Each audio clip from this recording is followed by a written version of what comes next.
నాన్న స్టార్ట్ చేద్దామా? సరిగ్గా చూడు, అటు చూడు. ఇప్పుడు చెప్తా ఉండు నాన్న అనబా.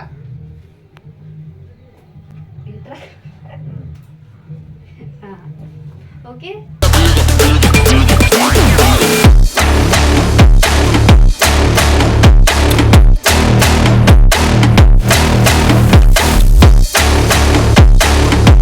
Hello guys, welcome to my channel Ramya arts and vlogs.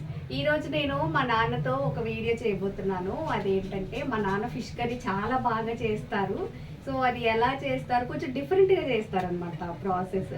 So అది ఎలా చేస్తారు, ఆయన ప్రాసెస్లో ఏం చేస్తారో మీకు చూపిద్దాం అనుకుంటున్నాను. సో స్టార్ట్ చేద్దాం. స్టార్ట్ చేద్దామా? సరే, చెప్పాలి నువ్వు ఏమేమి వేస్తున్నావు, ఏంటి ప్రాసెస్ అంతా. ఓకే సరే. సాల్ట్ వేసి క్లీన్ చేయాలా? సాల్ట్ పసుపు వేసి క్లీన్ చేసుకోవాలి. ఫస్ట్ ఏమేయాలి? ఫస్ట్ ఉల్లిపాయ వేయాలి. ఎన్ని ఉల్లిపాయలు? రెండు మీడియం సైజ్ ఉల్లిపాయలు. ఓకే, 2 3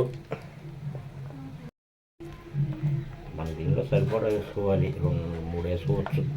పెద్ద అయితే చిన్న అయితే 4. తర్వాత కరివేపాకు సరిపడా వేసుకోవాలి. కొంచెం ఎక్కువ వేస్తావు కదా నువ్వు, కరివేపాకు వేస్తే టేస్ట్ బాగుంటుందని. ఇది మన చెట్టు ఫ్రెష్, ఇది మా చెట్టు ఫ్రెష్ కరివేపాకు అనమాట.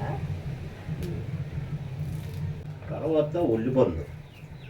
అదెందుకు నాన్న? అది కంపల్సరీ వేసుకోవాలా? ఇది వేసుకుంటే చాలా టేస్ట్గా ఉంటుంది. చాలా టేస్ట్గా ఉంటుంది.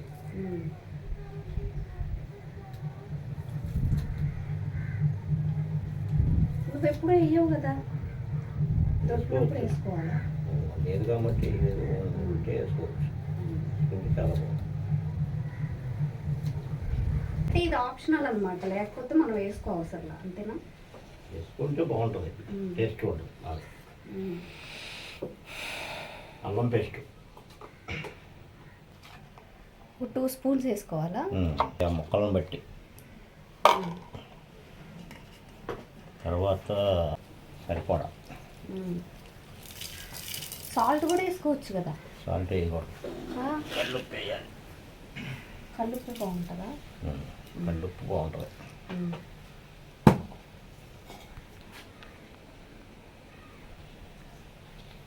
తర్వాత పసుపు సరిపడా.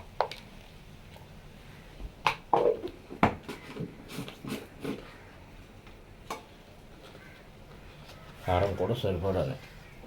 కారం ఎక్కువ వేసుకుంటే టేస్ట్ ఉంటుందా? సరిపడానే వేసుకోవాలి.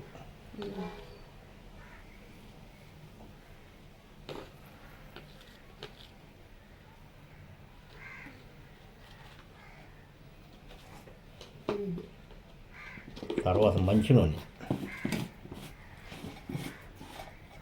4 స్పూన్లు వేయాలి. ఓకే. ఫిష్ కర్రీలో ఆయిల్ ఎక్కువ ఉంటేనే టేస్ట్ ఉంటుంది కదా? ఆయిల్ ఎక్కువ ఉంటే బాగుంటుంది. నువ్వు ఎప్పుడు ఆయిల్ ఎక్కువ వేసి చేస్తావు కదా? ఇదంతా వేసేసుకుని చక్కగా కలిపేసుకోవాలి. మొక్కకు పట్టేటట్టు కలిపేసుకోవాలి. నన్ను ఈ కర్రీ నువ్వు ఎప్పుడు నేర్చుకున్నావు? మా అమ్మ చేసేప్పుడు చూసేవాడిని అన్నీ. మా అమ్మని బట్టి నేను చేస్తాను. అందరూ డిఫరెంట్గా చేస్తారు నాన్న, నువ్వు ఒక డిఫరెంట్గా చేస్తావు. నువ్వు అమ్మ సేమ్ ఇట్లానే చేస్తారు కదా? మాకు కూడా అంతే. మా అమ్మ నాన్న ఇద్దరు ఇదే ప్రాసెస్లో చేస్తారు. మా అక్క కూడా సేమ్ ఇంతే ప్రాసెస్లో చేస్తుంది. నాకైతే అసలు ఫిష్ కర్రీ వండడమే రాదు. మా అక్క కూడా బాగా చేస్తుంది. సో మా నాన్న, మా అమ్మ, మా అక్క ముగ్గురు ఇదే ప్రాసెస్లో చేస్తారనమాట. టేస్ట్ అయితే అసలు చాలా బాగుంటుంది. అందుకే మీకు కూడా ఇది డిఫరెంట్గా చేస్తారు కదా, అందుకే మీకు కూడా చూపిద్దామని చెప్పి ఈరోజు మా నాన్నతో ఈ వీడియో అనమాట. ఓకే, తర్వాత ఏం వేసుకోవాలి?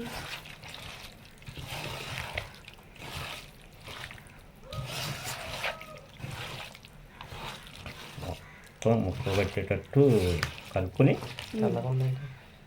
తర్వాత చింతపండు పులిసిపోయాలి. ఎంత చింతపండు తీసుకోవాలి? 50 గ్రాములు తీసుకోవచ్చు. 50 గ్రాములు అంటే కేజీ ఫిష్కి 50 గ్రాములు చింతపండు. 50 గ్రాములు.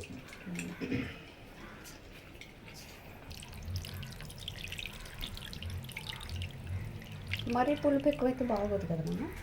ఇంకా ఎక్కువైతే అసలు బాగా సరిపడానే ఉంటాయి. ఇప్పుడు చింతపండు పులుసు కూడా వేసేసుకున్నాను. ఇంకంతే అయిపోయినట్టేనా మనం వేయాల్సినవన్నీ. దీంట్లో చింతపండు నీళ్ళు పోసినాక సరిపడా వాటర్ పోసుకుని చక్కగా వాటర్ పోసేసుకుని వాటర్ ఎంతవరకు వేయాలి? ముక్క మనకి పుట్టు పోయాలి. వాటర్ పొయ్యి అవసరంలా మగ్గిపోతుంది అంతేనా? ముక్కలు మునిగేటట్టు పోసుకుని తర్వాత ఉడికేటప్పుడు మనం సరిపడా కొత్తిమీర వేసేసుకోవాలి. మసాలా ఉంటే వేసుకోవచ్చు. ఏం మసాలా వేసుకోవచ్చు? ధనియాల పొడి అవి ధనియాల పొడి బాగుంటుంది. అవి ఉడికేటప్పుడు వేయాలి. ఉడికేటప్పుడు ఎంత టైం పట్టింది ఉడకడానికి? ఒక 20 నిమిషాలు 25 నిమిషాలు. సరే, అదైతే ఉడికేటప్పుడు చూద్దాం మళ్ళీ. ధనియాల పొడి ఇంత మసాలా సగం ఉడికినప్పుడు వేసుకోవాలా? ఉడికే ముందు దించే ముందు. ఇంకా అయిపోయినట్టేనా? కొత్తిమీర వేసుకోవచ్చు. కొత్తిమీర అయితే అయిపోయినట్టు. టేస్ట్ వస్తుంది, మంచి టేస్ట్.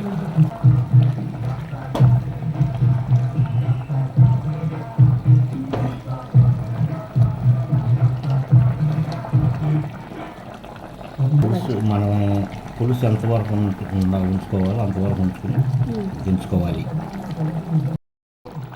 మంచి స్మెల్ వస్తుంది. మగ్గిపోయింది, రెడీ అయిపోయింది కూర. ఇంకా ఆఫ్ చేసుకోవడమేనా? ఇంకా ఆఫ్ చేసి స్టవ్.